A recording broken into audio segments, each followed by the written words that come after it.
Október 23-a a történelmi évfordulóink legnagyobbjai közé emelkedett. Nemzeti ünnepé vált. A piros-fehér-zöld zászló, Kossuth címer, téli harangszó, március 15 jelképei ezek a magyar nemzetnek.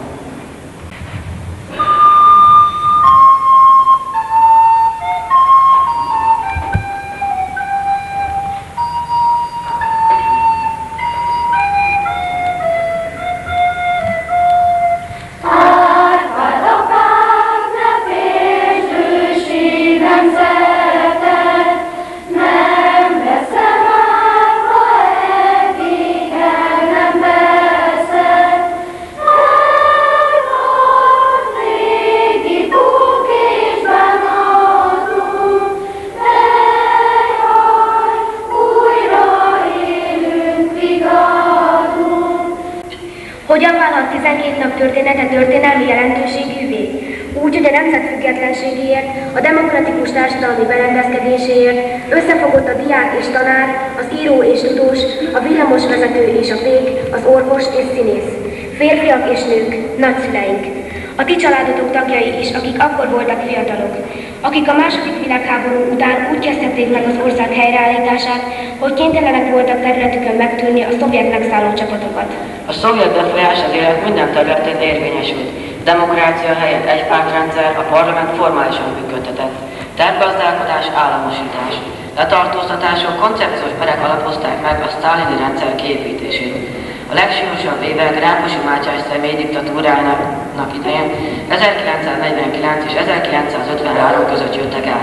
Megváltoztatták az ország címerét, alkotmányát. A lakosságot félrevezették, ha kellett, hazug tájékoztatást adtak. A félelem szép lassan megszülte az ellenállás csíráját. El kellett jönnie egy tisztító viharnak. Ez a vihar 1956. október 23-án Budapesten a diákok tüntetéséből született meg. Pedig az a nap is úgy indult, mint máskor. Voltak, akik a reggelizés közben olvasni kezdték az aznapi sajtót.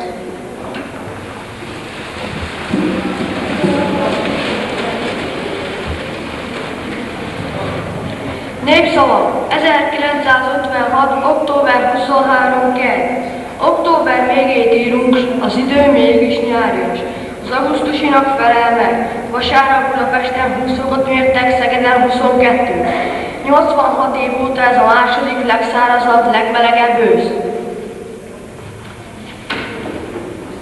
Magyar nemzet, mind az egyénileg utazók, mind a társas utazások tagjai, akik nyugati országokba indulnak, 120 forintnak megfelelő valutát, tehát 10 dollárt vagy 200 shillinget vihetnek magukkal.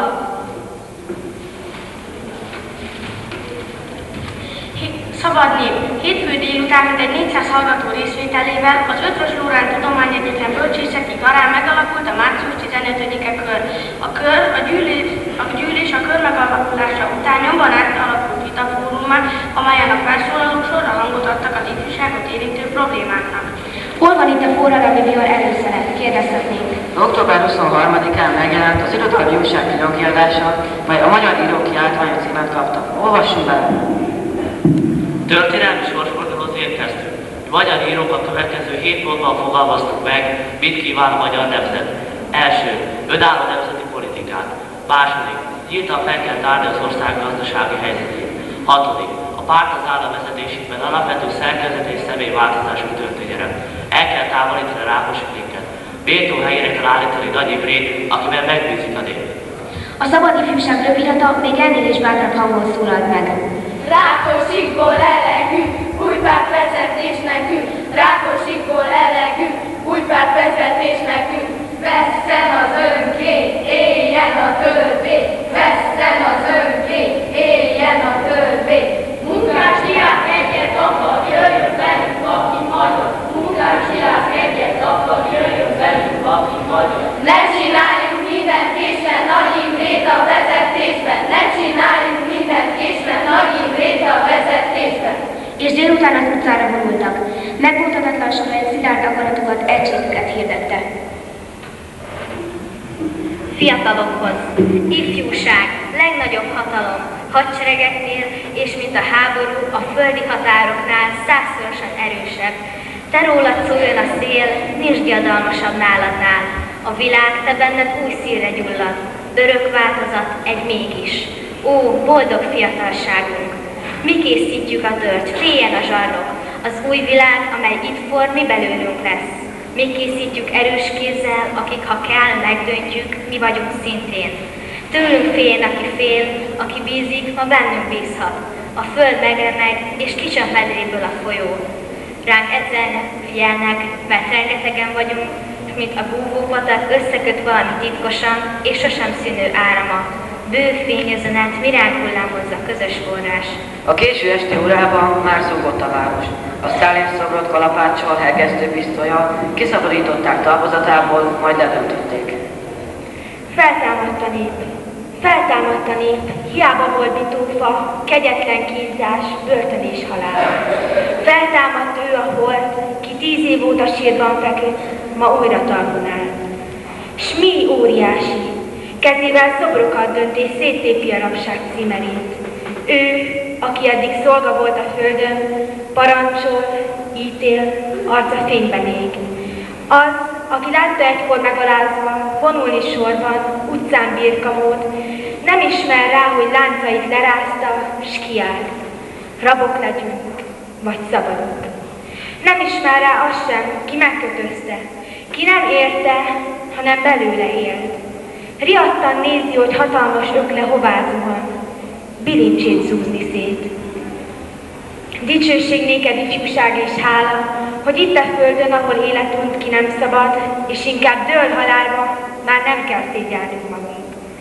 Mondták, a himnuszt énekelték, úgy indultak a puskatűznek, s a könygázzal, meg a füsteltelt éj nem riasztotta vissza őket. Csorgott a könnyük, talán sírtak. Csorgott a vérük, belehaltak. Diákok voltak, és ők csinálták a dicsőséges forradalmat. A tömeg a parlament elé vonult, hogy meghallgassa Nagy Imre beszédét, aki józanságra intette a megjelenteket. Hangsúlyozta az alkotmányos rend és fegyelem megőrzését. Eközben a rádió épületénél súlyos összetűzése került sor. Fegyverek is megszólaltak. Ez már ostrom, ez már fegyveres telkelés volt. A magyar hatalom fegyveres beavatkozást a szovjet csapatok behívásán kérte. A szovjet beavatkozás október 24-én hajnalban kezdődött. Páncélosaikkal, tankjaikkal néhány ezer fegyveres felvette a harcot.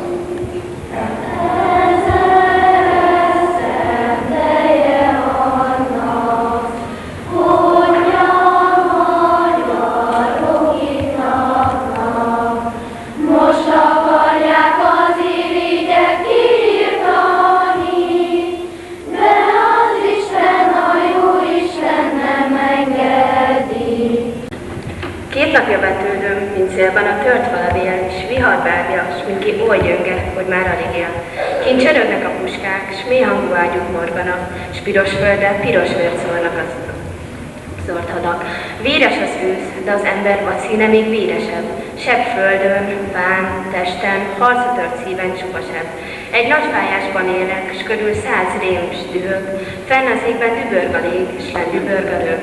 Kinn az erdőn hullás, csend és ősz, s benne halál, két végközverdes a lélek, szegény, a szív megáll. Az életünket vadjon verbe, óvad bűnsereg, s mint szordít élet, vakbíró, most szólnak a fegyverek.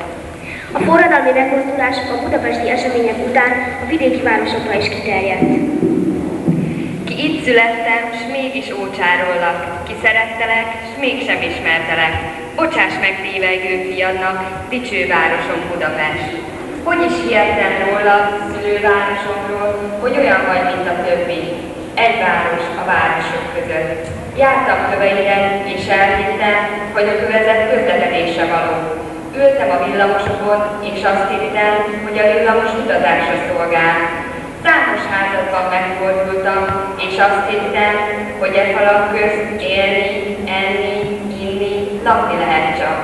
Nem tudtam, hogy ezek a falak gyűrések, hogy a villamosokból barikádokat lehet rakni, és hogy ezeken az utcákon rohamra indulni, harcolni és győzni is lehet. Széles a világon, ha minden térképen és glóbuszon átírják a nevedet. Budapest, ez a szó már nem egy város jelöl. Budapest ma annyit tesz, hogy hősiesség. Budapest minden nyelvén a világnak azt jelenti, hogy hűség, önfeláldozás, nemzeti becsület. Mindenki, aki szereti a szülővárosát, azt kívánja, légy te is olyan, mint Budapest. Már lassan úgy látszott, hogy a forradalom kivívhatja követeléseit. Október 31-ére felszámolták az egypártrendszert, bejelentették az általános sztrájk befejezését, és megindultak a tárgyalások a szovjet csapatok kivonására. November 3-án megalakult az új koalíciós kormány nagy ünnépben az élén. Úgy tűnt, Magyarország egyén a viharfelelők elmúltával felragyogod a demokrácia csillaga. Főváros, meghajtom fejemet előtte, most lett éves napokkal vonom már, hogy hűségből vérremenő vizsgát tettél. Áldjon meg téged a magyarok Istene. Nem szánted magadat halommal vetni, magasra emelted háromszínű zászló, és a megcsúfolt címek szívedre öltöttek, zengtén a szép himnuszt, az évekig némák. Verje meg az Isten veretlen, ne hagyja, lobogó hitünket, ki lábbal tiporta, és az idegen fegyvert ölésünkre hozta. Fiatalok, vulkánfelcsapó lángjai, amit kitettetek, legendába jövő. Láttam szép fejetek fegyverre hajolva, tankok rátok szegezett tűzokádó tolkát. Ültetek füstölgő falakon csapzottal, farkas szemet nézve hősen a halállal. Március fiai, októberi körben. Éjszaka útjaink lobogó szívvágják. Verje meg az Isten vereken, ne hagyja, lobogó hitünket, ki lábbal tiporta, és az idegen fegyvert ölésünkre hozta. Áldott légy magyar nép, ki a zsarnok ellen megkínzott szívedet az utcára vitted, ropogó gerincel egyenesedtél fel, az emberség ércek szavait kiáltva, vérrel írt add le a szabadság nevét, áldott legyen fényes forradalman nemzet. Őseikhez méltó tetteit sugárzón vetődnek a világ elborult tegére. Verje meg az Isten vereken, ne hagyja, lobogó hitőnket, ki lábbal tiporta, és az idegen fegyvert ölésünkre hozta.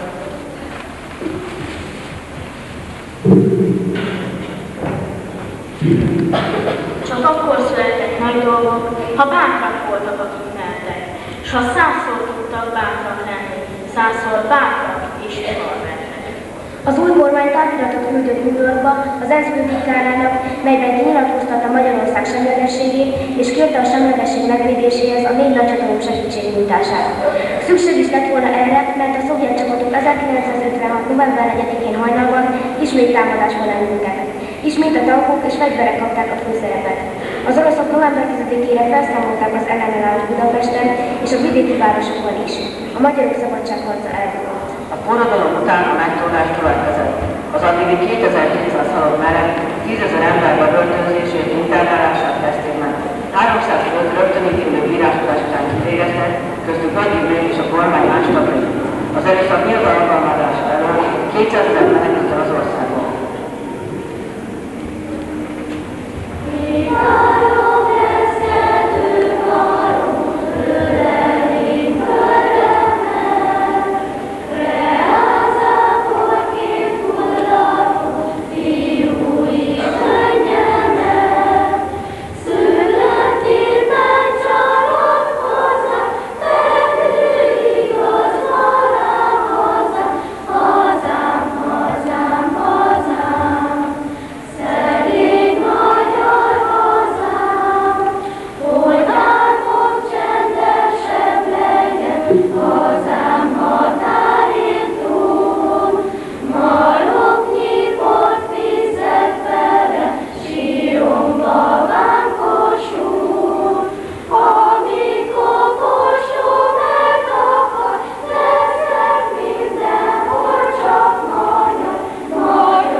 Sírkünk helyett, sötét szemét szemérmesen lehunta, mellénk kinyílt egy csepp piros virág.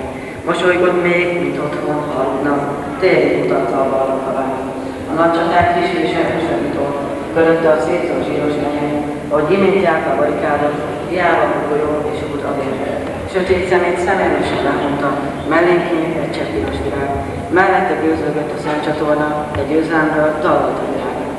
Forradalmi fuvász. Ahogy peregtek és múltak a napok, úgy tornosultak felettünk fellegek.